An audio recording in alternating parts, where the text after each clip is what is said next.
വിശുദ്ധ പൗലോസ് അപ്പസ്തോലൻ ലിദിയായ്ക്ക് പകർന്നു നൽകിയ ഒരു ദൈവവചനമുണ്ട്. അതിൻ്റെ പൊരുൾ ഇങ്ങനെയാണ്: കർത്താവ് മനുഷ്യനിൽ നിന്നും ശുശ്രൂഷ സ്വീകരിക്കുന്നത് ഒന്നും പ്രതീക്ഷിച്ചുകൊണ്ടല്ല, മറിച്ച് തൻ്റെതായ പ്രവർത്തനങ്ങളിലൂടെ ദൈവത്തെ കൂടുതൽ അനുഭവിച്ചറിയുന്നതിന് വേണ്ടിയാണ്. ലിദിയായ്ക്ക് വിശുദ്ധ പൗലോസ് അപ്പസ്തോലൻ പകർന്നു നൽകിയ ആ ദൈവവചനം പ്രാവർത്തികമാക്കുവാൻ കർത്താവ് അനുഗ്രഹിച്ചതുപോലെ തൻ്റെതായ ശുശ്രൂഷയിലൂടെ ലിദിയ ആയി മാറിയ ഒരു വ്യക്തിത്വത്തെയാണ് ഞാൻ ഇന്ന് നിങ്ങളുടെ മുൻപിൽ പരിചയപ്പെടുത്തുന്നത്.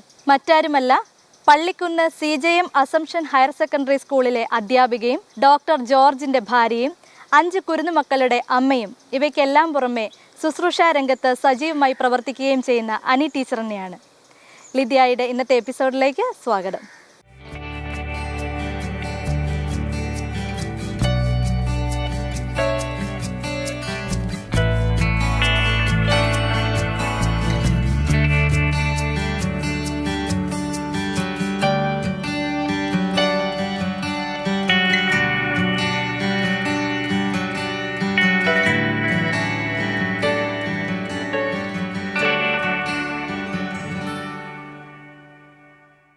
ആരും അറിയപ്പെടാത്ത ഒരു വ്യക്തിയായിരുന്നു ലിദിയ.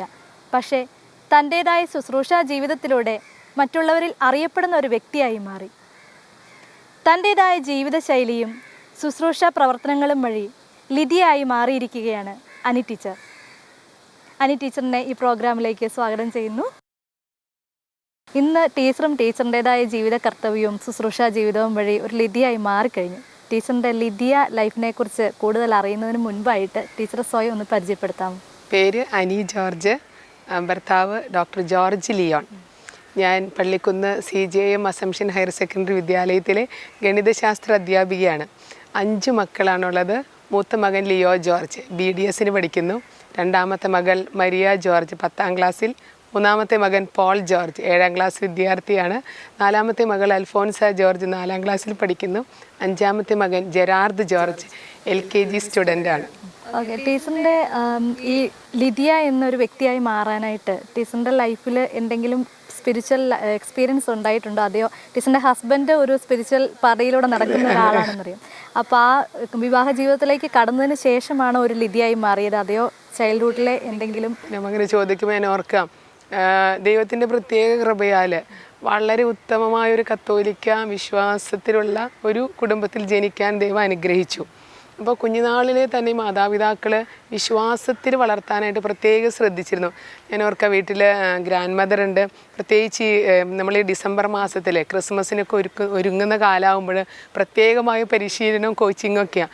ഇന്നൊക്കെ നമുക്ക് ഒരുപാട് ലീഫ്ലെറ്റുകളും കുഞ്ഞുങ്ങൾക്ക് ഒരുങ്ങാനൊക്കെ ആയിട്ട് ക്രിസ്മസ് കാലത്തിന് ഒരുക്കമായിട്ട് നമ്മുടെയൊക്കെ കുട്ടികൾക്ക് ഒരുപാട് ലീഫ്ലെറ്റുകളും ബുക്കുകളൊക്കെ അവൈലബിളാണ്.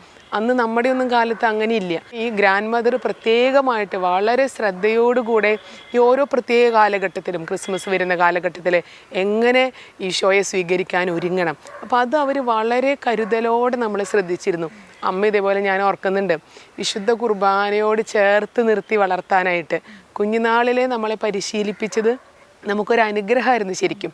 അപ്പം തിരിഞ്ഞു നോക്കുമ്പോൾ അത് ആ കുഞ്ഞുനാളിൽ ഒരു കുഞ്ഞിൻ്റെ ഉള്ളിലിട്ട് തന്ന ആ ഒരു ബേസ് നമുക്ക് പിന്നീടുള്ള കാലഘട്ടത്തിൽ ഒരു അനുഗ്രഹമായി മാറിയെന്നാണ് എനിക്ക് തോന്നുന്നത്. ടീച്ചറിൻ്റെ ഫാമിലിയിൽ നിന്നും കിട്ടിയ ആ ഒരു സ്പിരിച്വൽ ബേസിക് ആയിട്ടുള്ള കാര്യങ്ങൾ ഇന്ന് ടീച്ചറിൻ്റെ മക്കളിലേക്ക്, 5 മക്കളിലേക്ക് പകർന്നു കൊടുക്കുവാനായിട്ട് ടീച്ചർ സമയം കണ്ടെത്താറുണ്ടോ? അല്ലെങ്കിൽ ഓട്ടോമാറ്റിക്കലി അത് ലൈഫിലൂടെ അങ്ങ് കടന്നു പോകുവാണ്? എങ്ങനെയാണ് ടീച്ചർ അതൊരു മാനേജ് ചെയ്ത് പോകുന്നത്? ആ ഒരു ബേസിക് കാര്യങ്ങൾ മക്കളിലേക്ക് പകർന്നു കൊടുക്കുന്നത് എങ്ങനെയാണ്? ഈ അമ്മമാർ ഒരു കുഞ്ഞിൻ്റെ ഉള്ളിൽ കോരിയിട്ട് തന്ന വിശ്വാസം നമ്മളുടെ ഉള്ളിൽ നിന്ന് ഒരിക്കലും ആയില്ല.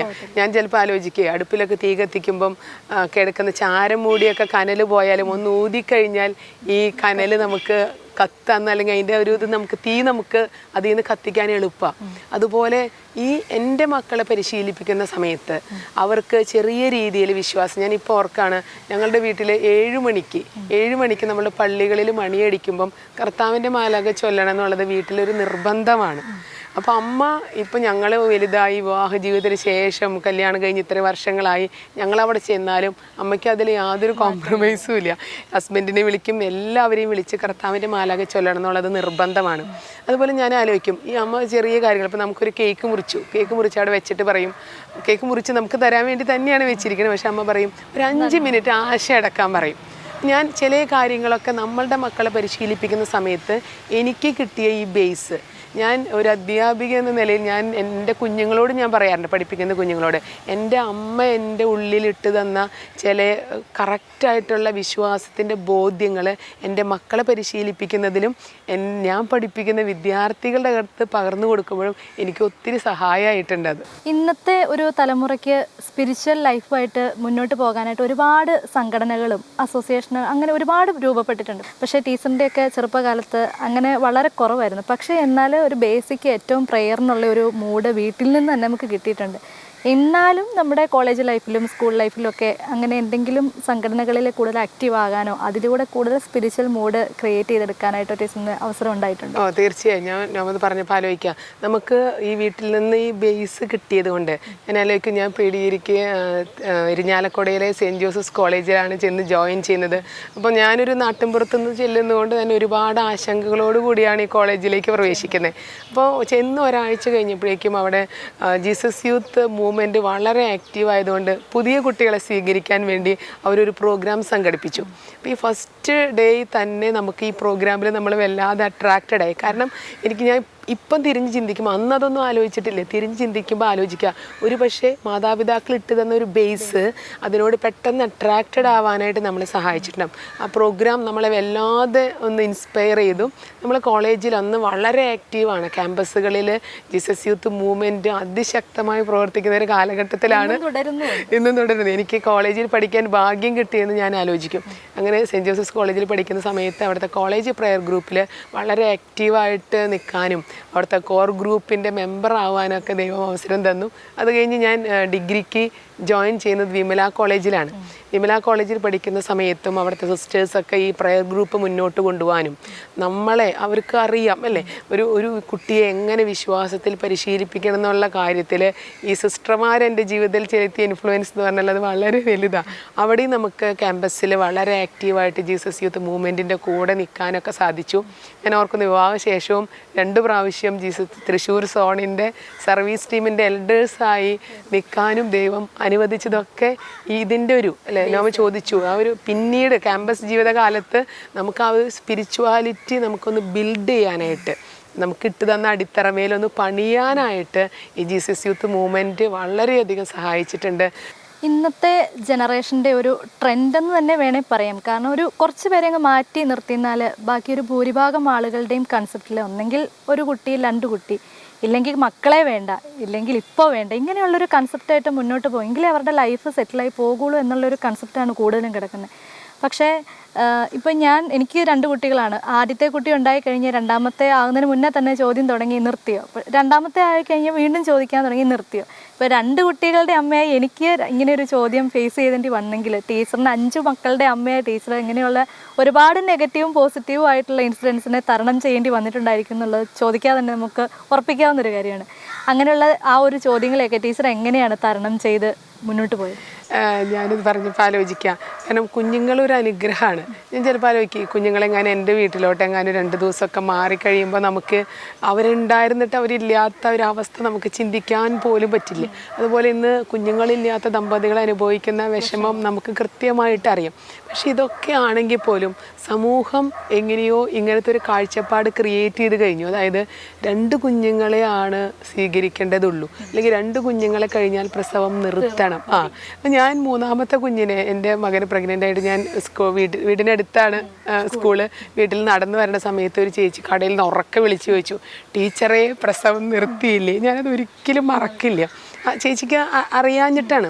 അതുപോലെ ഒരു ദിവസം ഇപ്പോൾ ഇവിടെ നമ്മുടെ തൃശ്ശൂർ അതിരൂപതയിൽ പല സ്ഥലത്തും ഉണ്ട്, 4ാമത്തെ കുഞ്ഞിനെ നമ്മൾ സ്വീകരിക്കുന്ന സമയത്ത് നമുക്കൊരു ഗോൾഡ് കോയിൻ സമ്മാനം കിട്ടും. ഞങ്ങളുടെ സ്കൂളിൽ തന്നെ ഒരു ടീച്ചർ അത് ചോദിച്ചത് എനിക്ക് വല്ലാതെ വേദനിച്ചു. ടീച്ചർ ചോദിച്ചു, ഗോൾഡ് കോയിൻ കിട്ടാൻ വേണ്ടിയിട്ടായിരിക്കൂലേ എന്ന്. ഞാൻ നടന്നു പോകുമ്പോൾ എനിക്ക് ഷോക്ക് അടിച്ച പോലെ തോന്നിയെന്ന്. അപ്പം അത് ആരെയും നമ്മളതിൽ കുറ്റപ്പെടുത്തിയിട്ട് കാര്യമില്ല. കാരണം പ്രസവം നിർത്തുന്നത് തെറ്റാണെന്നൊരു കാഴ്ചപ്പാടൊന്നും നമ്മുടെ സമൂഹത്തിലെ കത്തോലിക്കരായ ഉൾക്കൊണ്ടിട്ടില്ല. അപ്പം ഞങ്ങളുടെയൊക്കെ കൂടെ പ്രവർത്തിക്കുന്ന ഒരുപാട് പേര് ധാരാളം മക്കളെ സ്വീകരിക്കാൻ മനസ്സ് കാണിക്കുന്നവരെ കാണുന്നത് കൊണ്ടും, അല്ലെങ്കിൽ ഈ ഞാൻ നേരത്തെ സൂചിപ്പിച്ചതുപോലെ വ്യക്തമായ പ്രബോധനങ്ങൾ എന്താണെന്ന് നമ്മളുടെ ഉള്ളിൽ എന്താണ് ശരി, അതായത് തെറ്റിനെ ശരിയെന്ന് പഠിപ്പിക്കുന്ന കാലഘട്ടത്തിൽ നമ്മൾ ജീവിക്കണം. അപ്പോൾ ഇവരെല്ലാം നമ്മളോട് ചോദിക്കുന്നത് അവരുടെ അറിവില്ലായ്മ കൊണ്ടാണ്. എന്നോട് ചില ടീച്ചർമാർ ചോദിക്കാറുണ്ട്, പ്രോ ലൈഫ് ആണല്ലേ, അവരുടെ ധാരണ പ്രോ ലൈഫ് എന്ന് പറഞ്ഞാൽ കൂടുതൽ കുഞ്ഞുങ്ങളെ സ്വീകരിക്കുക എന്നുള്ളതാണ്. അതല്ലല്ലോ, ജീവനെ അതിൻ്റെ തുടക്കം മുതൽ ആദരിക്കാനും അതിനെ സംരക്ഷിക്കാനുമുള്ള ഉത്തരവാദിത്തം നമുക്ക് എല്ലാവർക്കും ഉണ്ട്. അപ്പം പ്രസവം നിർത്താതിരിക്കുന്നത് അല്ലെങ്കിൽ പ്രസവം നിർത്തുന്നത് തെറ്റാണ്, അത് നമ്മൾ ചെയ്യരുതെന്നൊക്കെ വ്യക്തമായിട്ടും അതും ഒരു പ്രോ ലൈഫ് ബോധ്യം തന്നെയാണ്. അപ്പോൾ ഒരുപാട് അമ്മമാരിങ്ങനെ വ്യക്തമായിട്ട് ആ കാഴ്ചപ്പാടുകൾ ഇല്ലാത്തത് കൊണ്ടാണ് നമ്മളോട് ചോദിക്കുക. പക്ഷേ പോസിറ്റീവ് അനുഭവങ്ങളും ധാരാളം ഉണ്ടായിട്ടുണ്ട്. ഞാൻ ആലോചിക്കും, ഫാമിലി അപ്പോസ്റ്റോലിറ്റിൻ്റെ ഡയറക്ടർമാരായിരുന്ന പല വൈദികരും നമ്മളൊരു കുഞ്ഞിനെ പ്രഗ്നൻ്റ് ആയിരിക്കുന്ന സമയത്ത് വെറുതെ അവരുടെ ഒരു സംസാരം, എന്ത് പറയുന്നു, സുഖമല്ലേ, ആ ഒരു ചോദ്യം പോലും നമുക്ക് ഒരു എന്താ പറയുക, നമുക്കൊരു പ്രോത്സാഹനമാണ്. പല സമയത്ത് നമ്മളെ കാണുന്നവരുണ്ട്, അംഗീകരിക്കുന്നവരുണ്ട്. പിന്നെ അനേകർ നമ്മളെ മുമ്പേ പോയതാണ് കേട്ടോ നമുക്ക്. അതെ, ഈ കുഞ്ഞുങ്ങളെ വളർത്താൻ ദൈവം നമ്മളെ സഹായിക്കും. എത്ര കുഞ്ഞുങ്ങളെ ദൈവം തന്നാലും അത് സ്വീകരിക്കാനുള്ള മനസ്സ് തരുന്നതും അതിനുള്ള അനുഗ്രഹം തരുന്നതും ഒക്കെ ദൈവം. ഇത് മുൻപേ പോയവർ നമുക്ക് ശരിക്കും വഴികാട്ടികളായിരുന്നു. അവരുടെ ആ ഒരു ജീവിത സാക്ഷ്യമായിരുന്നു നമുക്കൊരു ബലം. കുഞ്ഞുങ്ങളെ സ്വീകരിച്ചാലും അവരെ നമുക്ക് വളർത്താൻ സാധിക്കുന്നൊക്കെയുള്ള കൺസെപ്റ്റ് നമ്മുടെ ഉള്ളിൽ ഇട്ട് തരാൻ അവർ സഹായമായിട്ടുണ്ട്. അർഹിക്കാത്ത നന്മകളും എനിക്കേകിടും കൃപാനിധേ, യാചിക്കാത്ത നന്മകൾ പോലുമേ നിനക്കേകിടുന്നു സ്തുതി. നന്ദിയോടെ ഞാൻ സ്തുതി പാടിടും എൻ്റെ യേശുനാഥ. എനിക്കായി നീ ചെയ്തൊരു നന്മയ്ക്കും ഇന്നു നന്ദി ചൊല്ലുന്നു ഞാൻ.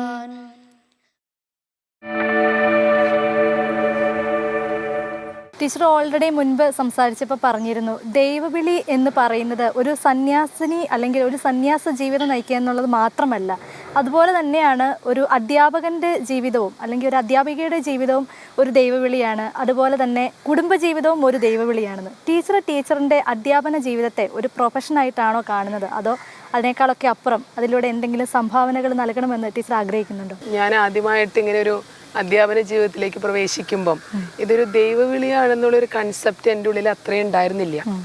ഈ കുറച്ച് നാളുകൾക്ക് മുമ്പ് രണ്ടാം വത്തിക്കാൻ കൗൺസിലിൻ്റെ പ്രമാണരേഖയിൽ വിദ്യാഭ്യാസത്തെ കുറിച്ചിട്ടുള്ള വ്യക്തമായൊരു പ്രമാണരേഖ വായിക്കുന്ന സമയത്താണ് അധ്യാപനം എന്നത് ദൈവവിളിയാണെന്നും അതിൻ്റെ ഒരു ശ്രേഷ്ഠത എത്ര വലുതാണെന്നുള്ളൊരു ബോധ്യം എൻ്റെ ഉള്ളിൽ അത് വായിച്ചപ്പോഴാണ് എനിക്ക് മനസ്സിലായത്. കാരണം നമുക്കറിയാം, ഒരു കുഞ്ഞിനെ സംബന്ധിച്ചിടത്തോളം ആ കുഞ്ഞിൻ്റെ ഉള്ളിൽ വിശ്വാസം അല്ലെങ്കിൽ വിശ്വാസ പരിശീലനത്തിൻ്റെ പ്രഥമവും പ്രധാനവുമായ കടമ മാതാപിതാക്കളുടെയാണ്. പക്ഷേ ആ ഒരു അവരുടെ കടമയിൽ അവരെ സഹായിക്കുക എന്നുള്ളതാണ് ഒരു അധ്യാപകൻ്റെ ദൗത്യം എന്ന് ഇതിൽ വളരെ കൃത്യമായിട്ട് എഴുതി വെച്ചത് എന്നെ വല്ലാതെ മോട്ടിവേറ്റ് ചെയ്തു. കാരണം ഒരു സാധാരണ പ്രൊഫഷൻ അത് ആർക്കും ചെയ്യാം, പക്ഷേ ഈ അധ്യാപനത്തിൻ്റെ ഒരു വിളിയുടെ ആ ഒരു മഹത്വം എന്താണെന്ന് തിരിച്ചറിയാനായിട്ട് അതെന്നെ വല്ലാതെ സഹായിക്കുകയുണ്ടായി.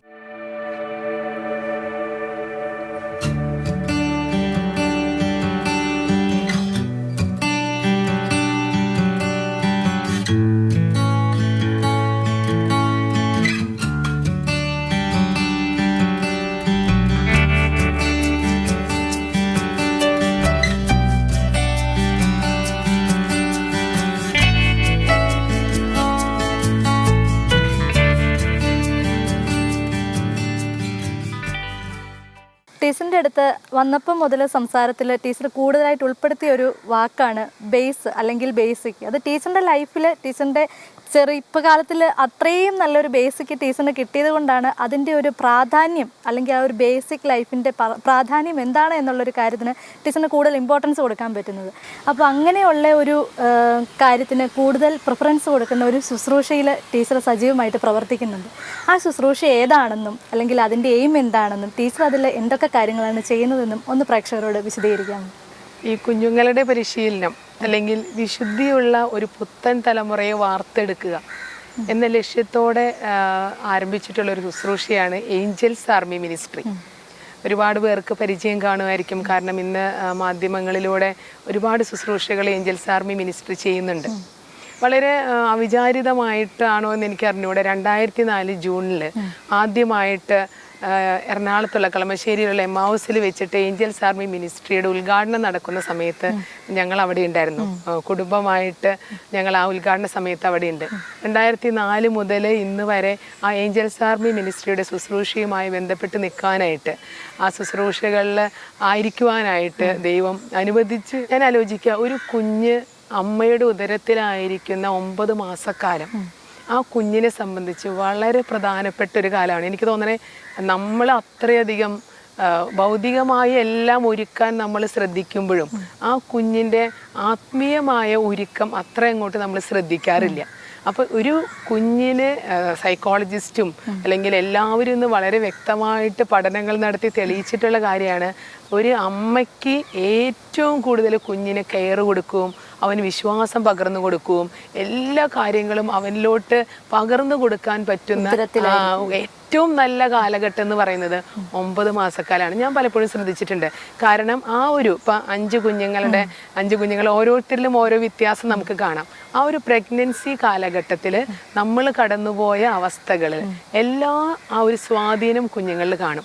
അപ്പോൾ ഏഞ്ചൽസ് ആർമി മിനിസ്ട്രി ഏറ്റവും കൂടുതൽ ശ്രദ്ധിക്കുന്നത് ഉദരത്തിലായിരിക്കുന്ന കുഞ്ഞുങ്ങളെ ദൈവകരകളിൽ നിന്ന് സ്വീകരിക്കാൻ മാതാപിതാക്കളെ പരിശീലിപ്പിക്കുകയും ആ ഒരു അമ്മയുടെ ഉദരത്തിലായിരിക്കുമ്പോൾ തന്നെ ദൈവാനുഭവത്താൽ നിറഞ്ഞ് ആ ഒരു ചൈതന്യത്തിൽ ആ കുഞ്ഞ് വളർന്നു വരുവാനുള്ളതാണ് ഏറ്റവും വലിയ ഏഞ്ചൽസ് ആർമി മിനിസ്ട്രിയുടെ ശ്രദ്ധ. അതിനൊരു പേര് പോലും ഇട്ടിട്ടുണ്ട്, വോം കാറ്റ്, അമ്മയുടെ ഉദരത്തിലായിരിക്കുന്ന കാലഘട്ടം. ആ ഒരു കാലഘട്ടത്തിൽ 9 മാസം അമ്മമാർക്ക് പ്രാർത്ഥിച്ചൊരുങ്ങാനായിട്ട് ഉദരഫലം അനുഗ്രഹീതം എന്ന് പറഞ്ഞൊരു കുഞ്ഞി ബുക്ക്ലെറ്റ് പോലെ തയ്യാറാക്കിയിട്ടുണ്ട്. അപ്പോൾ ഓരോ മാസവും ഈ അമ്മ ഈ കുഞ്ഞിനെ സ്വീകരിക്കാൻ വേണ്ടി എങ്ങനെ പ്രാർത്ഥിക്കണം ഒരുങ്ങണം. നമുക്കറിയാം, ഈ ഒരു 9 മാസ കാലഘട്ടം നമ്മളൊരു വീട്ടിലായിരിക്കുമ്പോൾ സാധാരണഗതിയിൽ കടന്നു പോകുന്ന എല്ലാ ബുദ്ധിമുട്ടുകളും നമുക്കുണ്ടാവും. അത് സ്വാഭാവികമാണ്. അതൊന്നും ഇല്ലാതെ നമുക്ക് പോവുക സാധ്യമല്ല. പക്ഷെ ആ ഒരു കാലഘട്ടത്തിൽ പ്രാർത്ഥനാപൂർവം ഈ കുഞ്ഞിനെ ദൈവകരങ്ങളിൽ നിന്ന് സ്വീകരിച്ച് ഏറെ സ്നേഹത്തോടെ അവനെ 9 മാസം പരിപാലിച്ച് കഴിഞ്ഞാൽ പിന്നീട് അങ്ങോട്ടുള്ള അവൻ്റെ വളർത്തൽ ഒരു പക്ഷേ മാതാപിതാക്കൾക്ക് കുറച്ചുകൂടി എളുപ്പമാവുമെന്ന് എനിക്ക് തോന്നുന്നു. ടീച്ചറിന്റെ 5 മക്കളിൽ നിന്നും ആ ഒരു വ്യത്യാസം തിരിച്ചറിയാൻ നമുക്ക് ശരിക്കും മനസ്സിലാവും. കാരണം ഇതിൽ തന്നെ 4 സെക്ഷനായിട്ടാണ് കുഞ്ഞുങ്ങളെ നമ്മൾ പരിശീലിപ്പിക്കുന്നത്. അമ്മയുടെ ഉദരത്തിലായിരിക്കുന്ന കുഞ്ഞ് വൂം കാറ്റ്, അതായത് അവന് എല്ലാ കെയറും ആ ഒരു വിശുദ്ധിക്ക് വേണ്ടിയുള്ള ദാഹം അമ്മയുടെ ഉദരത്തിലായിരിക്കുമ്പോൾ ഇട്ട് കൊടുത്തു കഴിഞ്ഞാൽ പുറത്തു വരുമ്പോൾ അവൻ ഓട്ടോമാറ്റിക്കലി ആ വിശുദ്ധിയിൽ വളരാനുള്ളൊരു പരിശീലനം കാണും. അത് കഴിഞ്ഞ് ലാബ് കാറ്റ്, അമ്മയുടെ മടിയിലിരിക്കുന്ന കാലഘട്ടം. നമ്മൾ പറയല്ലേ, അമ്മ മടിയിലിരുത്തി വിരലാൽ കുരിശ് വരപ്പിച്ച സന്ധികളും, അത് വളരെ പ്രധാനപ്പെട്ട ഒരു കാലഘട്ടം. അമ്മമാർക്ക് ശരിക്കും അവനിലെ വിശ്വാസം കൂരിയിടാൻ പറ്റിയൊരു കാലഘട്ടമാണ് ലാബ് കാറ്റ്. അത് കഴിഞ്ഞ് നമ്മൾ അടുത്ത ഒരു കാലഘട്ടത്തിലേക്ക് പോകും, 5 വയസ്സ് വരെയുള്ള കുഞ്ഞുങ്ങൾ. വൂം കാറ്റ് കഴിഞ്ഞു, നമ്മുടെ ലാബ് കാറ്റ് കഴിഞ്ഞു, അത് കഴിഞ്ഞ് കിഡ് കാറ്റ്. ആ കുഞ്ഞ് അമ്മയുടെ ഇങ്ങനെ സാരിത്തുമ്പിൽ ചുറ്റി നടക്കുന്ന ഒരു കാലഘട്ടം. അമ്മയ്ക്ക് ഒരുപാട് കാര്യങ്ങൾ അവൻ്റെ ഉള്ളിലോട്ട് ഇട്ട് കൊടുക്കാം. വിശുദ്ധിയെക്കുറിച്ചുള്ള പാഠങ്ങളും വിശുദ്ധരുടെ കഥകളും. ഈ ഏഞ്ചൽസ് ആർമിക്ക് ഒരു മാഗസീനുണ്ട്, കുഞ്ഞുങ്ങളെ പഠിപ്പിക്കേണ്ട സുഹൃത ജപങ്ങൾ. പണ്ട് നമ്മളുടെ അമ്മാമ്മമാരൊക്കെ പഠിപ്പിച്ച് തന്ന സുഹൃത ജപങ്ങളും വചനങ്ങളും. ഓരോ ആഴ്ചയിലും കുഞ്ഞുങ്ങൾ പഠിക്കേണ്ട വചനം, അത് അമ്മമാർക്ക് കുഞ്ഞുങ്ങൾക്ക് ചൊല്ലിക്കൊടുക്കാം. അവർക്ക് പറയാൻ പറ്റാത്ത കാലഘട്ടത്തിൽ അമ്മമാർ കുഞ്ഞുങ്ങൾക്ക് വേണ്ടി വചനം ഏറ്റു പറയുന്നു. പണ്ട് ഞാനിത് പരിശീലിച്ചിട്ട് ഞാൻ ഓർക്കും, ഞാൻ സ്കൂളിലേക്ക് യാത്രയാവുന്നതിന് മുമ്പ് ആദ്യമായിട്ട് ഞാൻ ഏഞ്ചൽസ് ആർമി മിനിസ്ട്രിയായിട്ട് ബന്ധപ്പെട്ട് പ്രവർത്തിക്കുന്ന സമയങ്ങളിൽ ഇതിലെ എല്ലാ വചനങ്ങളും, ഇപ്പോൾ ഒരാഴ്ചയിൽ ഒരു വചനം പഠിപ്പിക്കും, അടുത്ത ആഴ്ചയാകുമ്പോൾ നമ്മൾ അടുത്ത വചനം. സ്കൂളിൽ പോണേക്കാൾ മുമ്പ് ഈ കുഞ്ഞുങ്ങളോട് പറയാൻ പറഞ്ഞാൽ അവരെല്ലാ വചനവും കണ്ടിന്യൂസ് ആയിട്ട് പറയും. അപ്പോൾ അവരുടെ ജീവിതത്തിൽ ഒരു ഇൻസിഡൻറ്റ് വരുമ്പോൾ അത് അവരെ ഒരുപാട് സഹായിച്ചിട്ടുണ്ട്. ഇത് കുഞ്ഞുനാളിലെ പരിശീലിപ്പിക്കുകയാണെങ്കിൽ അത് അവർക്ക് വളരെ എളുപ്പമാണ്. വൂം കാറ്റ്, ലാബ് കാറ്റ്, കിഡ് കാറ്റ്, ടീ കാറ്റ് എന്ന് പറഞ്ഞാൽ ആ ടീനേജിലേക്ക് കടക്കുന്ന ആ ഒരു കാലഘട്ടത്തിൽ. ഇത് ഈ ഒരു ശുശ്രൂഷ ഇന്നത്തെ കാലഘട്ടത്തിൽ വളരെ വളരെ ആവശ്യമായൊരു കാര്യമാണെന്ന് തോന്നുന്നു. വ്യത്യസ്തങ്ങളായിട്ടുള്ള പല പ്രവർത്തനങ്ങളിലൂടെയാണ് ടീച്ചർ ഒരു ലിതിയായി മാറിയത്. മറ്റൊരു മിനിസ്ട്രിയിലും ടീച്ചർ സജീവമായിട്ട് പ്രവർത്തിക്കുന്നുണ്ട് എന്നറിയാൻ സാധിച്ചു. അത് ടീച്ചർ ഒറ്റയ്ക്കല്ല, ടീച്ചറും ടീച്ചറിൻ്റെ ഹസ്ബൻഡും ഒത്തുചേർന്നാണ് അതിൽ പ്രവർത്തിക്കുന്നതെന്നും പറഞ്ഞു. ആ ഒരു മിനിസ്ട്രി എന്താണെന്നും അല്ലെങ്കിൽ അതിലെ ലക്ഷ്യം എന്താണെന്നും നിങ്ങൾ എങ്ങനെയാണ് അതിൽ പ്രവർത്തിക്കുന്നതെന്നും ഒന്ന് പ്രേക്ഷകരുടെ അടുത്ത് വിശദീകരിക്കാമോ? എനിക്ക് തോന്നുന്നു നോം ഉദ്ദേശിക്കുന്നത് ലോഫ് എന്ന സംഘടന തന്നെയായിരിക്കും അല്ലേ? തൃശ്ശൂർ അതിരൂപത മെത്രാപ്പൊലിത്തയായ ആൻഡ്രൂസ് താഴത്തെ പിതാവിൻ്റെ മനസ്സിൽ പരിശുദ്ധാത്മാവ് ഇട്ടുകൊടുത്ത ഒരു സ്വപ്നമായിരിക്കണം കുടുംബങ്ങൾക്ക് വേണ്ടിയുള്ള സമർപ്പിത സമൂഹം. പിതാവിൻ്റെ മനസ്സിൽ ഇങ്ങനെ ഒരു ചിന്ത കടന്നു വന്നു. കാരണം ഇനിയുള്ള കാലഘട്ടത്തിൽ കുടുംബങ്ങളുടെ ഇടയിൽ പ്രവർത്തിക്കാനായിട്ട്, കുടുംബങ്ങൾക്ക് വേണ്ടി നിലകൊള്ളുവാനായിട്ട്, അവരിലേക്ക് ഇറങ്ങിച്ചെല്ലുവാനായിട്ട് ഏറ്റവും സാധിക്കുന്നത് കുടുംബങ്ങൾക്ക് തന്നെയാണ്. പിതാവ് ആ ഒരു സ്വപ്നം ഇങ്ങനെ പങ്കുവെച്ചു. കാരണം കുടുംബങ്ങളുടെ ഒരു സമർപ്പിത സമൂഹം ആരംഭിക്കണം. എനിക്ക് തോന്നുന്നു ലോകത്തിൽ ആദ്യമായിട്ട് തൃശ്ശൂർ അതിരൂപതയിലാണ് കുടുംബങ്ങൾക്ക് വേണ്ടിയുള്ള ഒരുപാട് സംഘടനകൾ നമ്മൾ കേട്ടിട്ടുണ്ട്, പക്ഷേ കുടുംബങ്ങൾക്ക് വേണ്ടിയുള്ള ഒരു സമർപ്പിത സമൂഹം രൂപം കൊള്ളുന്നത് ആദ്യമായിട്ടാണെന്ന് തോന്നുന്നു. മറ്റു സംഘടനകളിൽ നിന്ന് വ്യത്യസ്തമായി സന്യസ്ത സമൂഹങ്ങളിലൊക്കെ വ്രതങ്ങൾ എടുക്കുന്നത് പോലെ വ്രതമുണ്ട്. കാരണം നമ്മൾ കേൾക്കുന്നതാണ് ദാരിദ്ര്യം, അനുസരണം, ബ്രഹ്മചര്യം എന്ന 3 വ്രതങ്ങളിലൂടെയാണ് സന്യാസ സമൂഹങ്ങളെല്ലാം കടന്നു പോകുന്നത്. അതുപോലെ അനുസരണവും, ദാരിദ്ര്യത്തിന് പകരം ലളിത ജീവിതവും, ബ്രഹ്മചര്യത്തിന് പകരം ദാമ്പത്യ വിശ്വസ്തത എന്നീ 3 വ്രതങ്ങൾ എടുത്തുകൊണ്ടാണ് ലീജിയൺ ഓഫ് അപ്പസ്തോലിക് ഫാമിലീസിലെ ഓരോ കുടുംബങ്ങളും അംഗങ്ങളാകുന്നു, പെർമനൻ്റ് ആയിട്ടുള്ള അംഗത്വത്തിലേക്ക് കടന്നു വരുന്നത്. ഇതിന്റെ ലക്ഷ്യം ഇതാണ്: കുടുംബങ്ങൾക്കിടയിൽ പുളിമാവായി പ്രവർത്തിച്ചുകൊണ്ട് കത്തോലിക്ക സഭയ്ക്ക് കുടുംബത്തെ കുറിച്ചിട്ടുള്ള ഒരു സ്വപ്നമുണ്ട്. ആ സ്വപ്നത്തിലേക്ക് ഈ കുടുംബങ്ങൾ അല്ലെങ്കിൽ ദൈവവചനം അനുസരിച്ച് ജീവിക്കുവാനായിട്ട് വ്യക്തമായ പ്രോ ലൈഫ് ബോധ്യങ്ങളോടുകൂടി അല്ലെ, ദൈവത്തിന് കുടുംബത്തെ കുറിച്ചിട്ടുള്ള സ്വപ്നം മാർപ്പാപ്പ ജോൺ പോൾ രണ്ടാമൻ മാർപ്പാപ്പ വീണ്ടും ഓർമ്മിപ്പിക്കുന്നുണ്ട്. കുടുംബമേ നീ എന്താണോ അതായിത്തീരുക. ആ കുടുംബമേ നീ എന്താണോ അതായിത്തീരുക എന്നുള്ള അതിലോട്ട് കുടുംബങ്ങളെ നമ്മളുടെ ജീവിത ശൈലിയിലൂടെ നയിക്കുക എന്നതാണ് ലോഫ് പ്രധാനമായിട്ടും ലക്ഷ്യം വെക്കുന്നത്. നമ്മളൊരു 100% ഇതിൽ ഒരു പെർഫെക്റ്റ് ആയിട്ടല്ല, പക്ഷേ കുടുംബങ്ങളുടെ ഇടയിൽ കുടുംബങ്ങൾ അനുഭവിക്കുന്ന ആ ഒരു സ്നേഹത്തിൻ്റെ സന്തോഷം സഭയിലും ഒരു സന്തോഷമായിട്ട് തന്നെ മാറുകയാണ്. കുടുംബങ്ങളിലേക്ക് ഇടയിൽ ഇറങ്ങിച്ചെല്ലാനും അത് ദമ്പതികളായിട്ട് ചെല്ലുമ്പോൾ അതിന് വളരെ പ്രത്യേകതയാണ്. നമ്മളിപ്പോൾ ഒരു കുടുംബത്തിലോട്ട് അല്ലെങ്കിൽ ഒരു പ്രശ്നത്തിലോട്ട് ഇടപെടുമ്പോൾ ഹസ്ബൻഡ് മാത്രം ചെന്നു അല്ലെങ്കിൽ വൈഫ് മാത്രം ചെന്നു എന്ന് പറയുമ്പോഴും അതിനൊരു ഒരു പൂർണ്ണതയില്ല. പക്ഷേ ദമ്പതികൾ ഒരുമിച്ച് നിൽക്കുമ്പോൾ അതിനൊരു പൂർണ്ണതയുണ്ട്. ഞങ്ങൾ ഈ ലോഫ് സംഘടനയുടെ സെക്രട്ടറി കപ്പിളാണ്. നമ്മൾ പറയുമ്പോഴും പ്രസിഡന്റ് കപ്പിൾ അല്ലെങ്കിൽ സെക്രട്ടറി കപ്പിൾ എന്നുള്ള വാക്കാണ് ഉപയോഗിക്കുക. സെക്രട്ടറി കപ്പിളായിട്ട് പ്രവർത്തിക്കുന്നു. മാർപ്പാപ്പ ഈ അടുത്ത കാലത്തൊക്കെ പറഞ്ഞതുപോലെ, ഫ്രാൻസിസ് മാർപ്പാപ്പ നമ്മളെ സൂചിപ്പിച്ചതുപോലെ, ഈ ഒരു കുടുംബങ്ങളിൽ ആ ഒരു സന്തോഷം അനുഭവിക്കുന്ന രീതിയിൽ കുടുംബങ്ങളെ രൂപപ്പെടുത്തുക അല്ലെങ്കിൽ അങ്ങനെ ഒരു ശുശ്രൂഷയുടെ ഒരു ഭാഗമായി നിൽക്കാൻ ദൈവം അനുഗ്രഹിക്കുന്നു എന്നേ നമുക്ക് പറയാൻ പറ്റുള്ളൂ. നമുക്കറിയാം, ലിദിയ എന്ന പ്രോഗ്രാം കൂടുതലും സ്ത്രീകളെ ബേസ് ചെയ്തിട്ടാണ്, അല്ലെങ്കിൽ സ്ത്രീകൾക്കൊരു പ്രചോദനമാകുക എന്നൊരു ലക്ഷ്യത്തോടു കൂടിയാണ് നമ്മുടെ ലിദിയ എന്ന പ്രോഗ്രാം മുന്നോട്ട് പോയിക്കൊണ്ടിരിക്കുന്നത്. പല എപ്പിസോഡുകളിലൂടെയും കണ്ടവരും അല്ലെങ്കിൽ ഇന്ന് ഈ എപ്പിസോഡ് കാണുന്നവരുമായ പല സ്ത്രീകൾക്കും എനിക്കും നിങ്ങളെപ്പോലെ അല്ലെങ്കിൽ എനിക്കും ഒരു ലിദിയയായി മാറാൻ കഴിഞ്ഞിരുന്നുവെങ്കിൽ എന്നാഗ്രഹിക്കുന്ന ഒരുപാട് പേരുണ്ടാവും. ടീച്ചറിന് അവരുടെ അടുത്ത് ലിദിയ എന്ന നിലയിൽ എന്ത് മെസ്സേജാണ് കൊടുക്കാനുള്ളത്? സ്ത്രീകളെയാണ് നമ്മൾ ഈ പ്രോഗ്രാമിലൂടെ അവതരിപ്പിക്കുന്നത് അല്ലേ? ലിദിയമാരായിട്ട് അവതരിപ്പിക്കപ്പെടുന്ന സ്ത്രീകളാണ്. ഒരു സ്ത്രീയെ സംബന്ധിച്ചിടത്തോളം ഏറ്റവും പ്രധാനപ്പെട്ടത് ആ സ്ത്രീയുടെ മാതൃത്വമാണ്. കാരണം ബൈബിളിൽ നമ്മൾ വചനത്തിൽ വായിക്കുന്നുണ്ട്, മാതൃത്വത്തിലൂടെ ഒരു സ്ത്രീ വിശുദ്ധീകരിക്കപ്പെടുന്നു. ദൈവം ആ ഒരു സ്ത്രീയിൽ നിക്ഷേപിച്ചിരിക്കുന്ന മാതൃത്വത്തിൻ്റെ മഹനീയത മനസ്സിലാക്കാനായിട്ട് എല്ലാ അമ്മമാർക്കും ആദ്യമേ സാധിക്കട്ടെ എന്ന് ഞാൻ ആശംസിക്കുകയും പ്രാർത്ഥിക്കുകയും ചെയ്യാം. അതോടൊപ്പം തന്നെ ദൈവം നമ്മളെ ഏൽപ്പിച്ചിട്ടുള്ള ആ ഒരു ലിദിയ ദൗത്യം ദൈവത്തോട് ചേർന്ന് നിന്നുകൊണ്ട് കണ്ടെത്തുവാനും കുടുംബത്തെ പരിപോഷിപ്പിക്കുന്നതോടൊപ്പം തന്നെ സഭയുടെ പ്രവർത്തനങ്ങളിലും പങ്കാളികളാകാൻ എല്ലാ സ്ത്രീകൾക്കും സാധിക്കട്ടെ എന്ന് പ്രാർത്ഥിക്കുകയും ആശംസിക്കുകയും ചെയ്യും. ഒരുപാട് വിലപ്പെട്ട സമയമാണ് ടീച്ചർ ഇന്ന് ഈ എപ്പിസോഡിന് വേണ്ടിയിട്ട് ചിലവഴിച്ചതെന്ന് നമുക്കറിയാം. ഇന്നത്തെ ഈ എപ്പിസോഡിലൂടെ ടീച്ചർ വന്ന് പകർന്നു നൽകിയ എല്ലാ മെസ്സേജും എല്ലാവർക്കും പ്രചോദനമാകട്ടെ എന്നും ഞാനും ആശംസിക്കുന്നു. പുതിയ ലിദിയയുമായി വീണ്ടും കാണാം. അതുവരെ നന്ദി.